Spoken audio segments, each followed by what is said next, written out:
이 비디오에서는 특정 재화 시장의 소비자 잉여와 생산자 잉여의 개념을 소개하겠습니다. 이전 수업에서는 균형 가격과 균형량이라는 개념을 소개하고 왜 균형 가격과 균형량을 시장에서 가장 효율적인 것으로 간주하는지를 설명했습니다. 균형 가격과 균형량에서는 소비자의 한계 편익이 재화 생산자가 직면한 한계 비용과 같다는 사실 때문에 효율적입니다. 이 비디오에서는 이 개념을 조금 확장하고 특정 재화 시장에서 경험할 수 있는 소비자 잉여와 생산자 잉여를 구분할 것입니다. 첫째, 우리는 소비자와 생산자 잉여를 정의할 필요가 있습니다. 이러한 개념은 복잡하게 들릴 수 있지만 정말 간단합니다. 소비자 잉여는 모든 사람이 좋은 거래를 했다고 느낄 때마다 경험하는 것입니다. 즉, 내가 지불하고자 하는 가격보다 낮은 가격을 지불한다면 나는 소비자 잉여를 경험한 것입니다.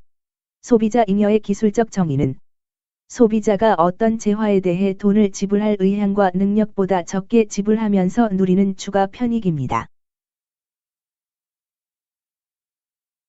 우리 소고기 시장을 한번 살펴보죠. 그리고 우리는 시장 다이어그램을 보면서 소비자 잉여를 어떻게 도식화하고 이해할 수 있는지 설명하겠습니다. 쇠고기 수요는 특정 기간에 서로 다른 가격으로 쇠고기를 구매하고자 하는 모든 소비자의 한계 편익을 나타냅니다.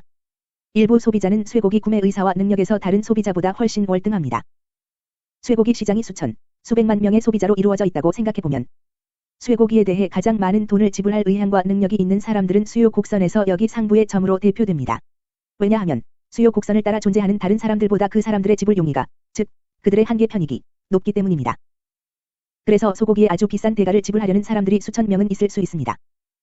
앞서보다는 조금 낮은 가격에 소고기 구하려는 사람들이 수백 명 더 있을 수도 있습니다.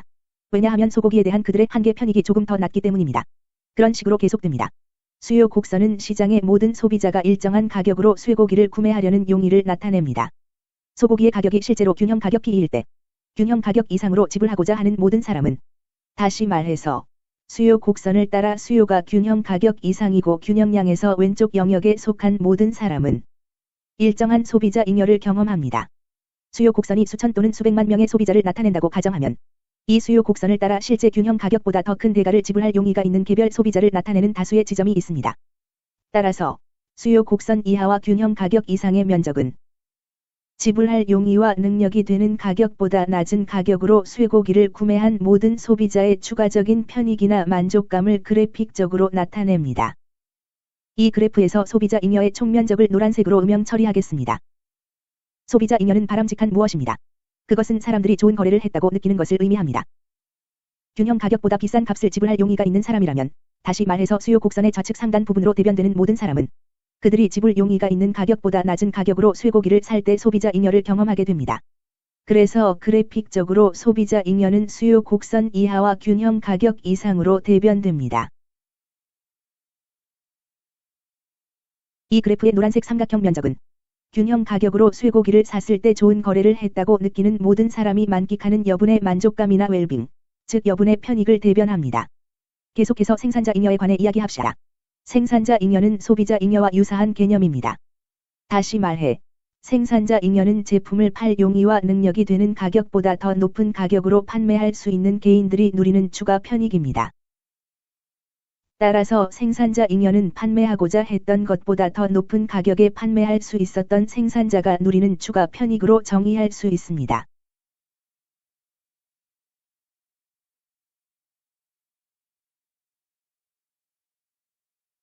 이후 교과 과정에서 생산자 잉여는 사실 기본적으로 시장에서 이윤을 나타내는 또 다른 단어임을 규명할 것입니다.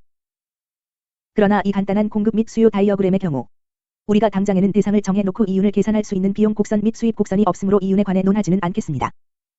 그러나 나는 소비자 잉여의 경우와 비슷한 설명을 할 것입니다. 쇠고기 시장이 수백, 심지어 수천 명의 소사육 농가들로 구성되어 있다고 가정해봅시다. 모두 다양한 수준의 비용을 부담하고 있습니다. 일부 소사육 농가들은 다른 농부들보다 더 생산적이고 효율적이기 때문에 다른 농부들보다 훨씬 낮은 한계 비용으로 소를 키우고 쇠고기를 생산할 수 있습니다. 가장 효율적이고 생산적이며 비용이 적게 드는 소사육 농가는 여기 공급 곡선의 왼쪽 하단 모서리 근방으로 대변됩니다. 이들은 소고기를 실제로 판매할 수 있는 가격보다 훨씬 더 싼 가격에 공급할 수 있었던 농부들입니다. 가장 생산적이고 비용이 적게 드는 소사육 농가들은 균형 가격으로 쇠고기를 팔 때 상당한 생산자 잉여를 획득하고 있습니다. 그러나 마리수가 적은 소를 기르기 때문에 상대적으로 비용이 많이 들고 높은 임대료를 지불하고 높은 임금을 노동자에게 지불하는 소 사육 농가들이 경험하는 생산자 잉여는 점점 감소합니다. 왜냐하면 실제로 그들이 쇠고기를 판매할 용의와 능력이 드는 가격이 균형 가격에 더 가깝기 때문입니다. 공급 곡선이 개별 소 사육 농가가 아니라 소고기 시장에서 경쟁하는 수천 명의 전체 소 사육 농가를 대변한다는 것을 알고 나면 소 사육 농가들이 경험한 총 생산자 잉여는 균형 가격 이하와 공급 곡선 이상의 삼각형 면적으로 도식화됩니다. 여기 해당 면적을 보라색으로 음영 처리합니다. 보라색 음영 영역은 균형 가격보다 낮은 가격으로 쇠고기를 판매할 의지와 능력이 있는 농가와 쇠고기 생산자가 누리는 추가적인 편익을 나타냅니다. 그래픽적으로 생산자 잉여는 공급 곡선 이상과 균형 가격 이하의 영역으로 표시됩니다.